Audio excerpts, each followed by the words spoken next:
नमस्कार दोस्तों, मैं एडवोकेट आरडी आपका चैनल पर स्वागत करती हूँ। आई होप आप सब लोग बहुत अच्छे होंगे। दोस्तों, कई बार कुछ महान हस्तियाँ ऐसी होती हैं और कई बार इंसान के अंदर क्या छुपा होता है हम नहीं बता सकते। कई बार इंसान जो है वो किसी एक क्षेत्र में बहुत नाम कमा चुका होता है, लेकिन दूसरी तरफ वो किस नेचर का है इस चीज़ के बारे में हम नहीं जान सकते। आज की जो मैं बात कर रही हूँ वो इसलिए कर रही हूँ क्योंकि कुछ ऐसी महान हस्तियाँ हुई हैं जिन्होंने मतलब एक चीज़ के पीछे सारा नाम ही खराब कर दिया। एग्जाम्पल मैं आपको बता दूँ, आशाराम बापू की। कितना पूछते थे लोग, पागल थे उनके लिए, और उसके बाद जब राज खुला तो क्या लगा। सेम राम रहीम, आपने नाम सुना होगा सबने, उनके साथ क्या हुआ। तो कई बार एक फेमस नाम के पीछे क्या छुपा होता है ये हम नहीं बता सकते।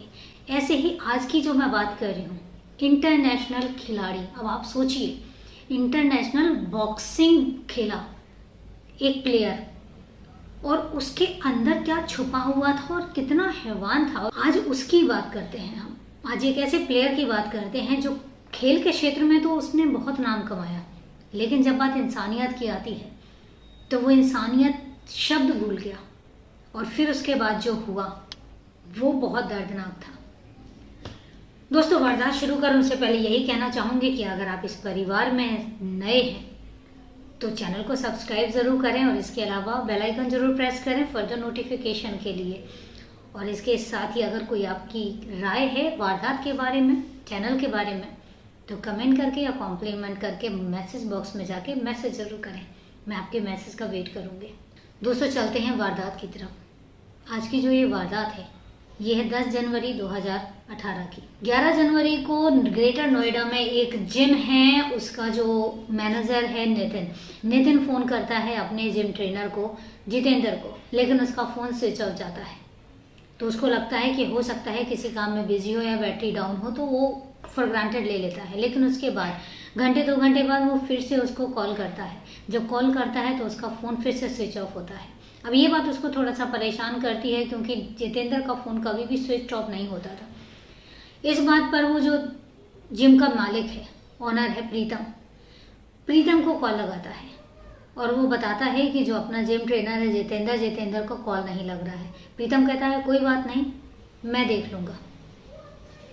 इसके बाद 2 दिन तक प्रीतम भी बिजी रहता है और वो नहीं जा पाता है। 2 दिन तक फ़ोन जो है वो कंटिन्यूसली स्विच ऑफ रहता है। 14 तारीख को प्रीतम जो है वो जितेंद्र के पास जाता है फ्लैट में, एवीजे हाइट सोसाइटी।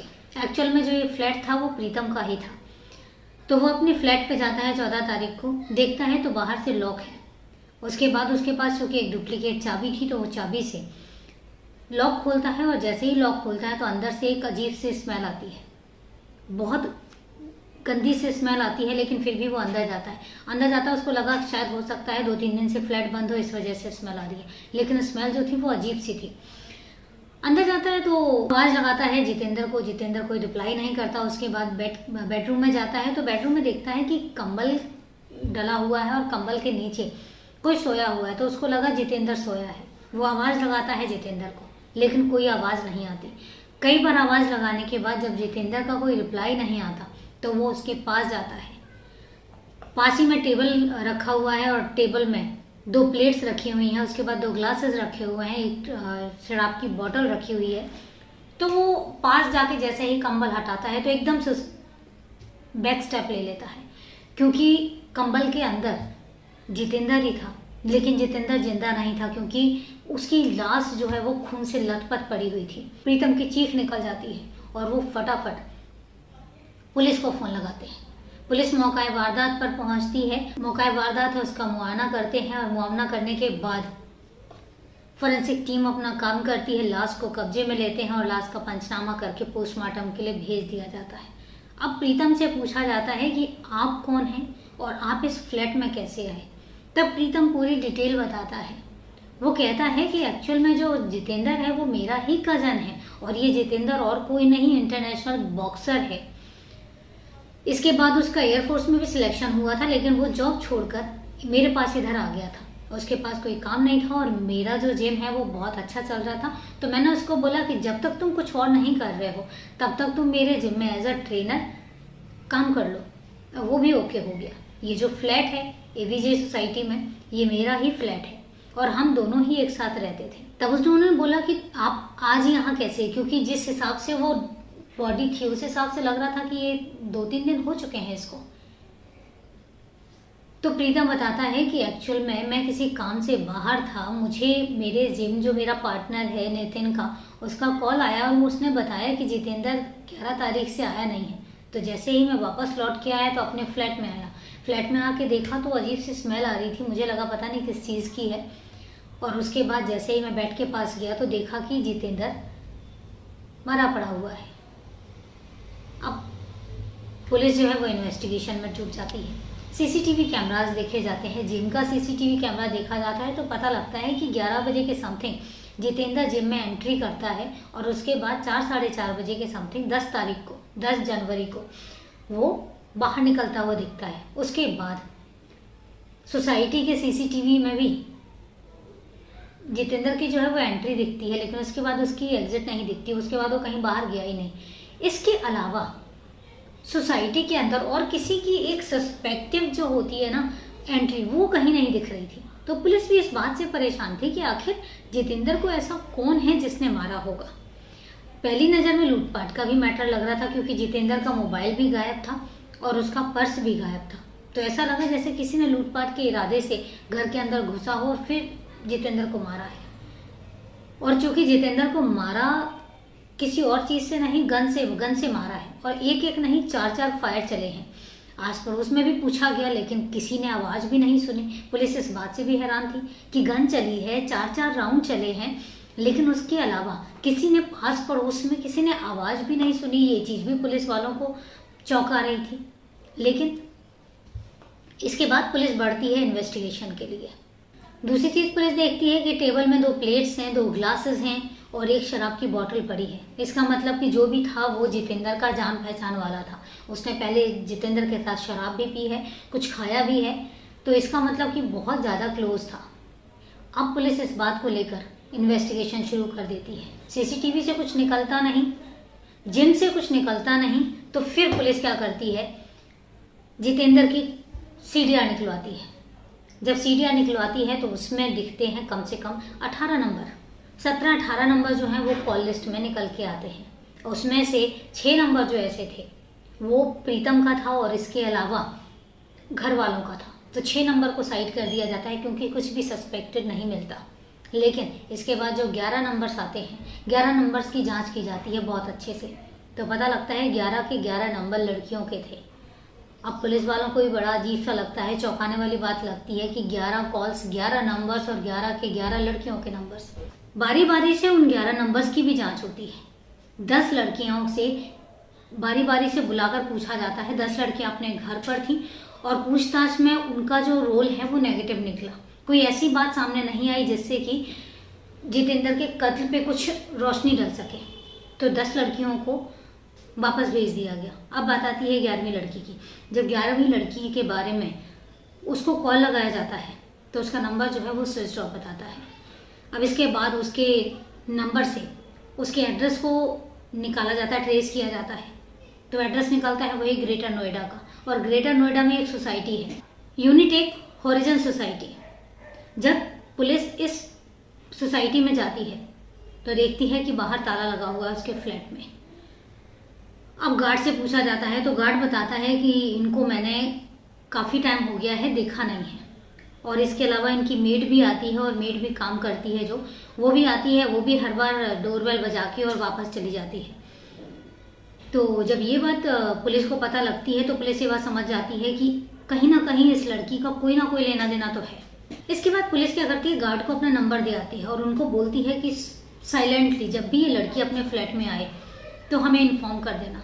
दूसरी तरफ यहाँ पे पोस्टमार्टम रिपोर्ट आ चुकी होती है। पोस्टमार्टम रिपोर्ट में सीधा सिर्फ एक ही था कि जो जितेंद्र की मौत हुई है वो शूट की वजह से हुई है और जो अंदर ऑर्गन्स जो है वो डैमेज हो चुके थे। तो कुछ दिनों में गार्ड का कॉल आता है और गार्ड बताता है कि वो जो लड़की है उस लड़की का नाम पता लगता है कि सृष्टि गुप्ता।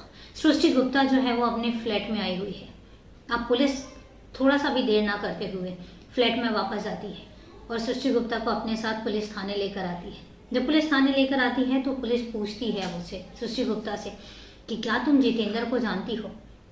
फोटो दिखाती है जितेंद्र की, तो सृष्टि गुप्ता कहती है कि हाँ मैं जानती हूँ। इसके बाद पुलिस कहती है कि तुम्हारी लास्ट टाइम उससे बात कब हुई थी और लास्ट टाइम तुम उससे कब मिली थी। तो वो कहती है कि लास्ट टाइम मेरी बात जो है बहुत टाइम हो गया, क्योंकि मैंने 2017 में 6 महीने के लिए उसका जिम ज्वाइन किया था। इसके बाद मेरी कभी उससे कोई मुलाकात नहीं हुई। तो पुलिस पूछती है कि तुम्हारी उससे कोई बात भी नहीं हुई। तो सृष्टि कहती है कि नहीं, मेरी कोई बात भी नहीं हुई। इसके बाद पुलिस जब कॉल डिटेल दिखाती है, बड़ी लंबी लंबी सी बातें दिखाती है सृष्टि और जितेंद्र की, तो सृष्टि सर झुका लेती है, कोई आंसर नहीं करती। जब पुलिस सृष्टि से पूछती है कि तुम 10 तारीख को कहाँ थी, तो सृष्टि बताती है कि वो अपना कैमरा ठीक करवाने गई हुई थी, और कैमरा ठीक करवाने के बाद उसके बाद वो मॉल जाती है, कुछ शॉपिंग करनी थी, और इसके बाद वो अपने घर चली जाती है। उसने बताया कि वो यूपी में मुजफ्फरनगर है, मुजफ्फरनगर के खुर्ज गांव की रहने वाली है। पुलिस इसके बाद सृष्टि को जाने देती है, लेकिन उसके साथ ही एक कांस्टेबल को सृष्टि के पीछे लगा देती है कि साइलेंटली इसकी इन्वेस्टिगेशन करनी है, ये क्या करती है, कहाँ जाती है, किससे मिलती है। इधर दूसरी तरफ एक टीम पुलिस भेजती है मुजफ्फरनगर सृष्टि के पिता के पास। जब सृष्टि के पिता के पास पुलिस पहुंचती है तो सृष्टि के पिता बताते हैं कि हमारी तो 2 साल से उससे मुलाकात तो क्या बात भी नहीं हुई। अब पुलिस इस बात पर चौंकती है और वो पूछते हैं कि आखिर ऐसा क्या हुआ है कि आपकी सृष्टि से बात नहीं हुई। तब वो बताते हैं कि मुजफ्फरनगर से सृष्टि बीबीए का कोर्स कर रही थी, और इसी बीबीए का कोर्स करने के दौरान उसने एक कॉल सेंटर भी ज्वाइन कर रखा था, जिसकी एक ब्रांच मुजफ्फरनगर में है, और इसकी जो मेन हेड ऑफिस है वो ग्रेटर नोएडा में है। कॉल सेंटर में बात करते करते उसकी एक बार बात होती है एक इमरान कुरैशी नाम का लड़का है उससे, और इसके बाद उसकी दोस्ती हो जाती है। हमें उसकी दोस्ती पसंद नहीं थी, तो इसलिए हमने उससे समझाया, लेकिन उसके बाद सृष्टि ने हमसे रिश्ता ख़त्म कर लिया और वो यहाँ से चली गई। इसके बाद ना तो 2 साल से हमारी कोई उससे मुलाकात हुई है और ना ही कोई बात हुई है। जब पुलिस को ये बात पता लगती है उनके पिता से, तो पुलिस फिर वापस ग्रेटर नोएडा की तरफ चल पड़ती है।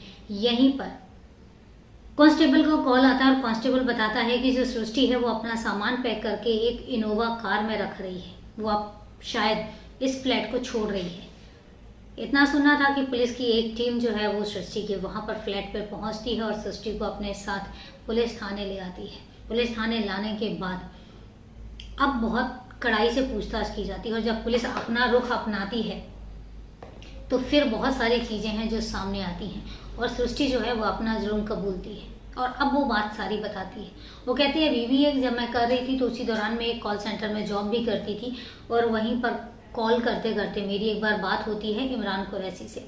जब इमरान कुरैशी से बात होती है और बात करते करते वो मुझसे पूछता है कि तुम कहाँ से हो, तो मैंने उसको बताया कि मैं मुजफ्फरनगर के खुर्ज गाँव की हूँ। तो उसने बोला कि मैं भी इसी गाँव का रहने वाला हूँ। इसके बाद हमारी बातें बढ़ने लग जाती हैं और इसके साथ ही हमारी दोस्ती हो जाती है, हम मिलने भी लग जाते हैं। दोस्ती कब प्यार में तब्दील हो जाती है मुझे पता नहीं चलता। और यहाँ पर मैं आपको बता दूं कि इमरान कुरैशी ऑलरेडी मैरिड है। मैरिड होने के साथ साथ उसके 4 बच्चे भी हैं, लेकिन इसके बावजूद भी सृष्टि जो है वो उस पर फिदा हो जाती है। और फिदा होने का रीज़न ये था क्योंकि इमरान जो है वो सृष्टि पर बहुत पैसे लुटाता था, अनचाहे खर्च करता था। दोनों में प्यार हो जाता है। सृष्टि के पिता को जब ये बात पता लगती है तो वो मना करते हैं, और इस बात पर ऑब्जेक्शन करके सृष्टि अपना घर छोड़ देती है, और घर छोड़ने के बाद वो ग्रेटर नोएडा आ जाती है। ग्रेटर नोएडा में इमरान जो है वो उसको एक फ्लैट दिलाता है, जो ये सोसाइटी है इसी में, जो ये फ्लैट है वो सृष्टि के नाम पर ही था। इसके अलावा इमरान जो है वो सृष्टि को 50,000 महीने का खर्चा भी भेजता था। उसका जब मन करता था वो सृष्टि से मिलने आ जाता था और वापस अपना खुर्ज गाँव चला जाता था। सृष्टि ने बीबीए करने के बाद मास कॉम कोर्स ज्वाइन किया, और उस मास कॉम कोर्स का सारा खर्चा इमरान ने उठाया। ये सब बातें सृष्टि उसको बताती है, लेकिन उसके बाद फिर वो बात बताती है कि इसके बाद फिर सृष्टि ने जिम ज्वाइन किया, वही जिम जिसमें जितेंद्र एज अ ट्रेनर था।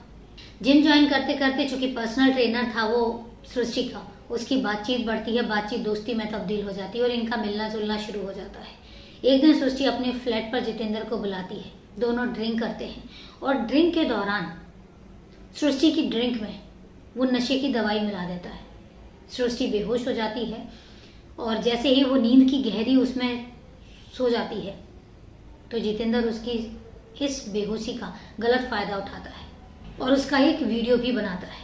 वीडियो बनाने के बाद जब सृष्टि होश आता है तो फिर जितेंद्र उसको बताता है और उसके बाद उसको ब्लैकमेल करने लग जाता है। वो जब बुलाता सृष्टि उसके पास उसको जाना पड़ता।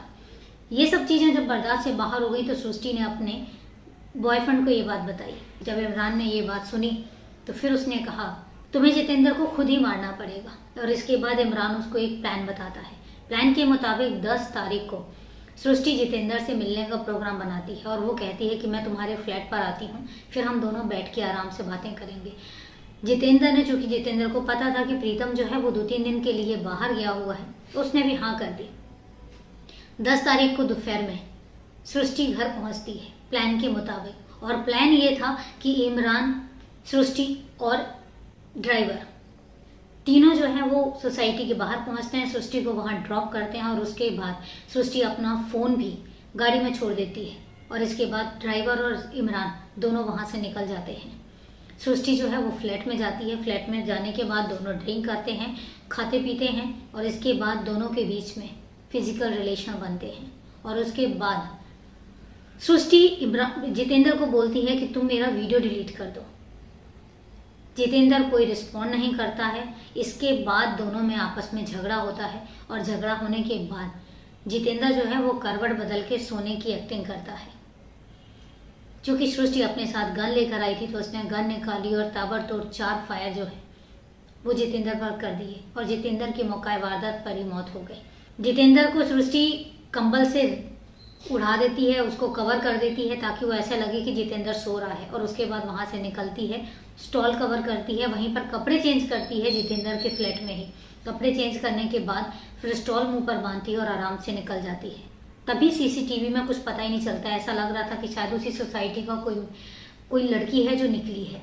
इसके बाद पुलिस सृष्टि को गिरफ्तार करती है। सृष्टि को गिरफ्तार करने के बाद इमरान को गिरफ्तार किया जाता है। इमरान के साथ साथ जो ड्राइवर है, ड्राइवर को गिरफ्तार किया जाता है और गिरफ्तार करके जेल भेज दिया जाता है।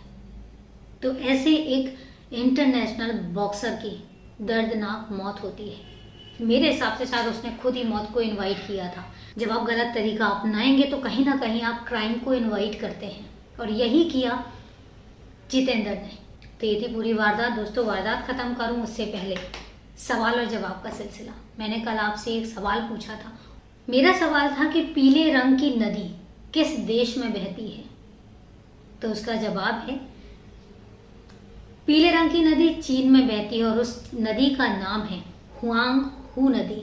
तो हुआंग हू नदी वो है जिसका कलर जो है वो पीला दिखता है। तो ये तो था जवाब। अब बात आती है आज के सवाल की और आज का सवाल है, हंस आपने देखे होंगे। हंस सफ़ेद कलर के होते हैं, बहुत सुंदर भी लगते हैं, नो डाउट। पर क्या आपको पता है कि काले रंग के हंस भी होते हैं? और काले रंग के हंस पर्टिकुलर एक कंट्री में पाए जाते हैं। आपने उस कंट्री का नाम बताना है। काले रंग के हंस किस कंट्री में पाए जाते हैं? तो दोस्तों, जवाब कमेंट बॉक्स में ज़रूर करिएगा। मैं आपके कमेंट का इंतज़ार करूँगी। मिलते हैं फिर कल एक नई वारदात में। तब तक के लिए नमस्कार, जय हिंद।